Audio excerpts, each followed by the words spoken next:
आज पूरा देश देख रहा है, हमारे देश का किसान कड़ी ठंड में रात को आसमान के नीचे खुली सड़क पे सो रहा है। ये सोच के सारी रात नींद नहीं आती। ये लड़ाई सिर्फ हमारे किसान भाइयों की नहीं है, ये हम सब की लड़ाई है। जरा सोचिए, जो 2 वक्त की रोटी हम खाते हैं वो हमारे किसान भाइयों की मेहनत की उगाई हुई होती है। हम सबको इस लड़ाई में अपने किसान भाइयों का साथ देना है। कल पंजाब के मुख्यमंत्री ने मुझ पे आरोप लगाया कि दिल्ली में मैंने ये काले कानून पास कर दिए। इतने नाजुक मौके पे भी इस तरह की गिरी हुई राजनीति कैप्टन साहब कैसे कर सकते हैं? ये तो तीनों केंद्र के कानून हैं। जिस दिन राष्ट्रपति के इन तीनों कानूनों पे दस्तखत हुए थे, उसी दिन ये तीनों कानून पूरे देश में लागू हो गए। अब ये किसी राज्य सरकार के ऊपर नहीं है कि वो इन्हें लागू करेगी या नहीं करेगी। अगर राज्य सरकारों पे होता तो देश भर से किसान केंद्र सरकार से बात करने के लिए दिल्ली क्यों आते? वो अपने अपने राज्य के मुख्यमंत्रियों से मांग करते। ये कानून केंद्र सरकार लाई है और कोई भी राज्य सरकार इन कानूनों को ना तो रोक सकती है और ना पास कर सकती है। अब सवाल ये है कि जब कैप्टन साहब को ये बात पता है तो फिर उन्होंने मुझ पर ये झूठे आरोप क्यों लगाए?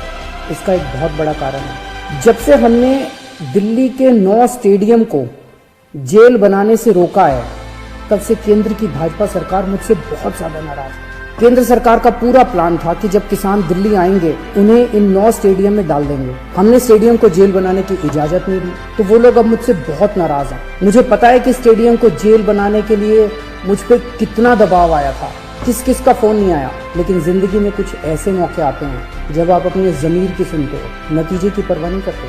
कैप्टन साहब, क्या इन्हीं लोगों का आप पे दबाव है जो आप मुझ पे झूठे आरोप लगा रहे हो, मुझे गालियां दे रहे हो, बीजेपी की बोली बोल रहे हो, बीजेपी के साथ ये दोस्ती निभा रहे हो, या कोई दबाव है क्योंकि आपके परिवार पे ईडी के केस चल रहे हैं आजकल और ईडी के नोटिस भी आ रहे हैं आजकल? कैप्टन साहब के पास ये बिल रोकने के कई मौके आए। पंजाब के लोग पूछ रहे हैं कि तब कैप्टन साहब ने इन बिलों को क्यों नहीं रोका? आज से 1.5 साल पहले 2019 में केंद्र सरकार ने ये तीनों काले कानून बनाने के लिए कमेटी बनाई थी। उस कमेटी में पता है कौन था? उस कमेटी में कैप्टन साहब थे। कैप्टन साहब, पंजाब के लोग आपसे पूछ रहे हैं कि आपने उस कमेटी में इन काले कानूनों को क्यों नहीं रोका? आपने कमेटी में एक बार भी इन काले कानूनों का विरोध क्यों नहीं किया? आपने बाहर आके लोगों को क्यों नहीं बताया कि केंद्र सरकार इतने खतरनाक कानून बनाने जा रही है? कैप्टन साहब, आपके पास 1 नहीं, 2 नहीं, 3 नहीं, इतने मौके आए जब आप इन बिलों को रोक सकते थे। आज पंजाब का किसान आपसे पूछ रहा है कि आपने ये बिल क्यों नहीं रोके? आज दिल्ली की सरहद पे पंजाब का किसान है और देश की सरहद पे उसी किसान का बेटा पंजाब का जवान है। अभी कुछ दिन पहले पंजाब के एक किसान सरदार कुलवंत सिंह जी दिल्ली की सरहद पे बैठे हुए और खबर आई कि उनका 22 साल का जवान बेटा सुखबीर सिंह बॉर्डर पे देश के लिए शहीद हो गया।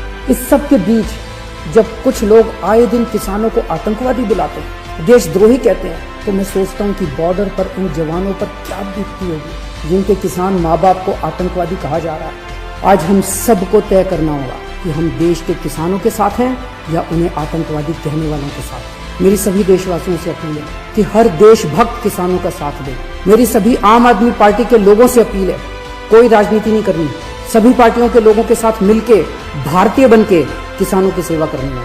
राजनीति करने को पूरी जिंदगी पड़ी है, अभी बस सेवादार बन के सेवा करो।